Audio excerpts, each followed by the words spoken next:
রকমের ফরিয়াদ, কিন্তু রাস্তায় নামার সময় এই মানুষগুলো ছিল না। যারা রাস্তায় নেমেছিল, যারা বুক পেতে দিয়েছিল, আজকে তারা হাসপাতালে। যাদের চোখে এই যে ছোট যে বুলেটগুলো অর্থাৎ পিলেট যেগুলোকে আমরা বলি 5টি 7টি 10টি পর্যন্ত রয়েছে, তারা আর তাদের জীবনে এই পৃথিবীকে দেখতে পাবে না। এটা আসলে অনুধাবন করা ছাড়া আর কোনো উপায় নেই। আসলে আপনি রাষ্ট্রের যেই ডিসিশনই নেন না কেন, তাদের কথা আপনার মাথায় রাখতে হবে। আমরা আজকেও গত দিনের মতো সকাল থেকে 5 থেকে 7টি হসপিটালে আসলে গিয়েছি। আমরা আমাদের যারা ভাই বোনেরা আসলে আহত অবস্থায় রয়েছেন তাদের খোঁজখবর নেওয়ার চেষ্টা করেছি, এবং আজকে আমরা প্রায় 2 ঘন্টা ধরে এখানে প্রায় 50 জন রোগীর সাথে দেখেছি, কথা বলেছি। মানে আসলে বাইরে থেকে বাস্তবতা একরকম, আমরা যখন এখানে আসি বাস্তবতাটি আসলে আরেক রকম। আমরা আমাদের মতো করে অনেক মতামত দিয়ে দেই, কিন্তু আমাদের রিয়েলিটিটাও একটু বুঝতে হবে আসলে। তো আমরা এই যে চক্ষু হসপিটালে যে এসেছি, এখানকার বিষয়টা একদমই ভিন্ন আসলে। মানে আমার হাতের যদি কোথাও এখানে কেটে যায়, আমার পা যদি ভেঙে যায়, এগুলোর যে ক্ষতিটা, এই ক্ষতিটা আসলে আমি রিভাইভ করতে পারি। কিন্তু এখানে এমন অসংখ্য ভাই রয়েছে যাদের চোখে এই যে ছোট যে বুলেটগুলো অর্থাৎ পিলেট যেগুলোকে আমরা বলি 5টি 7টি 10টি পর্যন্ত রয়েছে, এবং সবচেয়ে বড় কথা হচ্ছে 2 চোখেই এই সমস্যা, এই সংখ্যাটি অনেক। এবং এখানে সবচেয়ে বড় যে সমস্যাটি, যে ওই ভাইরা আমার, তাদের সামনে কিন্তু আমরা এটি বলতে পারছি না, তাদের ফ্যামিলি রয়েছে, তারা কিন্তু আর জীবনে দেখতে পাবে না। সো এটা যে কত বড় একটি কথা, মানে তারা আর তাদের জীবনে এই পৃথিবীকে দেখতে পাবে না, এটা আসলে অনুধাবন করা ছাড়া আর কোনো উপায় নেই। আসলে তাদের পুরো ফ্যামিলি রয়েছে এখানে, এমন অনেকে রয়েছে যাদের পুরো ফ্যামিলি তাদের উপর ডিপেন্ডেন্ট, এমন অনেকে রয়েছে ফ্যামিলির একমাত্র উপার্জনক্ষম। সেই জায়গা থেকে অবস্থা আসলে খুবই শোচনীয়। আমরা আমাদের জায়গা থেকে একটা জিনিস আপনাদেরকে স্পষ্ট বলি, আমরা রিসেন্টলি যেটি দেখছি আসলে, যে সব পক্ষ থেকে যেটি হচ্ছে, যে ডক্টর থেকে শুরু করে হসপিটালের যারা বিভিন্ন স্টাফ রয়েছে, এটা সত্য যে বাংলাদেশের অনেক হসপিটালে বিগত দিনগুলোতে আমরা যেটি দেখেছিলাম যে আসলে তাদের অনেক গাফিলতি ছিল, তারা তাদের মতো করে চলার চেষ্টা করতো, মানুষের কথা কম চিন্তা করতো। কিন্তু এখনও হয়তো এরকম কিছু হসপিটাল রয়েছে, কিন্তু কিছু হসপিটাল আমরা যেটি দেখতে পাচ্ছি যে ডক্টর থেকে শুরু করে স্টাফরা তাদের সর্বোচ্চ চেষ্টাটুকু করছে, কিন্তু আমাদের বিভিন্ন মহল থেকে আমাদের মতো করে আমরা তাদেরকে হয়তো রুটভাবে কথা বলছি, চাপ প্রয়োগ করছি, আমরা যেটা বাইরে থেকে দেখে ভাবছি সে অনুযায়ী তাদেরকে বিভিন্ন অভিযোগে অভিযুক্ত করছি। কিন্তু আজকে আমরা যেমন কথা বললাম যে কারো চোখ থেকে মনে করুন 1টি বা 2টি পিলেট আজকে অপারেশনের মাধ্যমে বের করা হয়েছে, এরপরে ওই চোখটি রিভাইভ হয়ে আরেকটি অপারেশনের উপযুক্ত হতেও প্রায় 1 মাস সময় লাগবে। এখন এই সময়ে যদি কেউ একজন ধরেন রোগী, তার ওই বিষয়ে ওই আইডিয়াটি নেই, তিনি বলে বসলেন যে বিগত 1 মাস ধরে আমার কিছুই করা হচ্ছে না, ব্যাপারটি কিন্তু এমন নয়। আমরা আবার ওই নিউজটিও বিভিন্নভাবে প্রচার করি, কিন্তু ওই অপারেশন উপযুক্ত হওয়ার তো সময়টুকু তাকে দিতে হবে। সেই জায়গা থেকে আমার মনে হয় আমাদের জন্য মিস ইনফরমেশনগুলো এভাবে না ছড়ায়, যেন ডক্টর থেকে শুরু করে যারা কাজ করছেন, আসলে অনেকে ফাঁকি দিচ্ছেন, এটাও সত্যি এই ক্রুশিয়াল মোমেন্টে, কিন্তু অনেকে দিন রাত কাজে লাগিয়ে কাজ করছেন। এমন একজন মানুষ আমার সাথে রয়েছেন।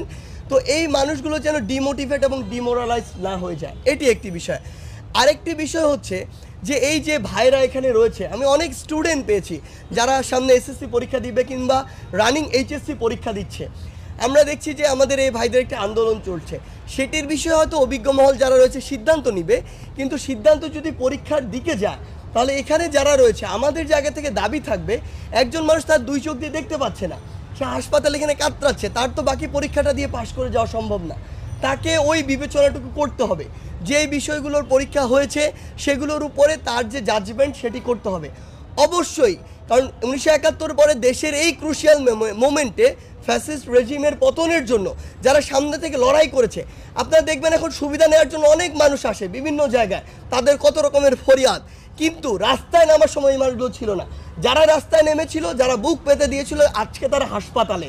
তাহলে আপনি রাষ্ট্রের যেই ডিসিশনই নেন না কেন, তাদের কথা আপনার মাথায় রাখতে হবে। আরেকটি বিষয়, আমরা অনেকজন ভাই বোনকে দেখেছি এখানে যারা তাদের ফ্যামিলির একমাত্র উপার্জনক্ষম, তারা তাদের 2টি চোখ হারিয়েছে, 1টি চোখ হারিয়েছে। এই মানুষগুলোর উপার্জনটি করবে কিভাবে, এই মানুষগুলো তাদের পরিবারটি চলবে কিভাবে? তাই রাষ্ট্রের কাছে আমাদের দাবি, আজকে যারা রাষ্ট্র পরিচালনা করছেন অন্তর্বর্তীকালীন সরকার হিসেবে কিংবা সামনে জাতীয় নির্বাচনের মাধ্যমে যারা করবেন, তারা যেন এই মানুষগুলোর কথা কখনো ভুলে না যায়। এই মানুষগুলোর পরিবার সারা জীবন সাফার করবে। আজকে এখন বা সামনে যারা সরকার হবে, তাদের এটি হওয়ার পিছনে সবচেয়ে বড় কারিগর কিন্তু এই মানুষগুলো।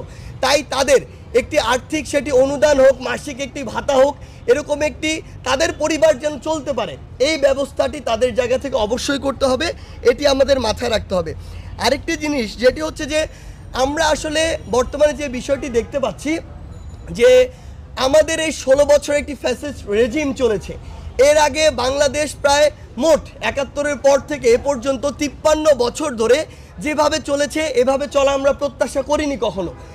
আমরা যদি আগের অংশগুলো বাদও দিই, এই 16 বছরে যে ফ্যাসিস্ট রেজিম চলেছে সেই 16 বছরের দুর্নীতি রন্ধ্রে রন্ধ্রে ছড়িয়ে পড়েছে। সিস্টেমগুলো প্রত্যেকটি জায়গায় করাপ্টেড।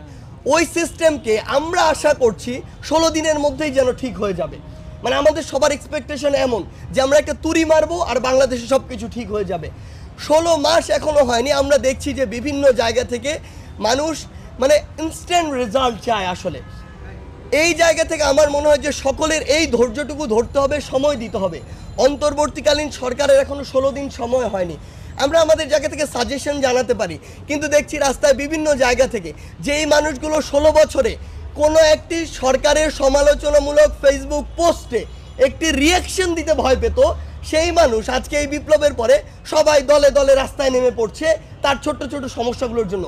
ঠিক আছে, এই সমস্যাগুলো আমরা চাই সলভ হোক, কিন্তু রাষ্ট্রকে বা অন্তর্বর্তীকালীন সরকারকে তো সেই সময়টুকু দিতে হবে এই রিভাইভটুকু করার জন্য। তো আমার মনে হয় সবার জায়গা থেকে পরামর্শ আমরা দিতে পারি, কিন্তু ধৈর্যশীল হতে হবে। 16 বছরের সিস্টেম ডেভেলপ বাদ দিলাম, মিনিমাম একটা নিউট্রালাইজ হওয়ার জন্য তো 16 মাস সময় প্রয়োজন। সেই জায়গা থেকে আমি চাইবো সবাই যেন একটু ধৈর্যশীল হয়।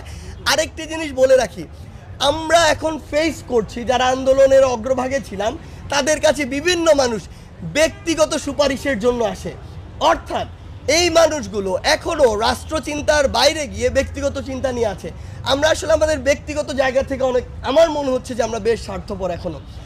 আমরা যদি ব্যক্তিগত জায়গার চিন্তাটি বাদ দিয়ে নিজে নিজের জায়গা থেকে দুর্নীতিমুক্ত হই, নিজে নিজের দায়িত্ব এবং কর্তব্যটুকু পালন করি, তাহলেই রাষ্ট্র কেবল সঠিক পথে যাওয়া সম্ভব। আশা করছি রাষ্ট্র ভালো দিকে যাবে। নিজে নিজের জায়গায় ঘুষ দিচ্ছি, নিজে নিজের জায়গায় 10 জনকে মারিয়ে নিজের সুবিধাটি আদায় করে নিচ্ছে, নিজে অযোগ্য তারপর চাচ্ছি আমি ওখানে রিক্রুট হই, তাহলে রাষ্ট্র কোনোদিন ভালো হবে না। সেই জায়গা থেকে আমরা চাই সবাই যেন সবার ব্যক্তিগত জায়গা থেকে এই সহযোগিতাটুকু করে।